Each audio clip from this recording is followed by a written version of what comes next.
ngasi kuki singna meitai singda landara ko matamda CBI na kaukhalaga makhoi di interrogation kaya tobi khrage ba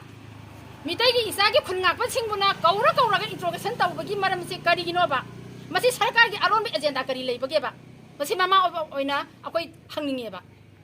khungak pa khudimak isa khudimak FIR ban ba chukya yaroi CBI janga pa chukya yaroi khunda angang pha ba chukya yaroi la loidabana marap oirakanda CBI ne interrogation tawba amata yaroi kumba akhoi gi khungai ba angang singsida FIR pansala ba karigumba angang singjo kauraga CBI na interrogation tawni hayak apa tarbadi mama akhoi singje akan balalong kaya siduna akanda akhoi khongjang ta chalakane ba isagi damak ngasi mama oibi akhoi na isabu thawai gi mani ni khanna thamjari ba isa sing asibu phara hat khabani kudong achuk ke mati miha thina hat khaba ngarang na han dasu khunga ching janba takhiba moi mari se miha thina hapira bane ba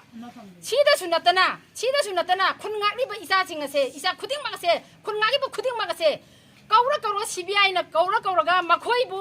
introduction taura ga phajin laga thamgi ba taraga di khulla se kana na ngau ga dori ge ba mama akhoi gi phiji mani mayam se khunningai bi isa sing phara ga CBI na introduction tawni na kaura ga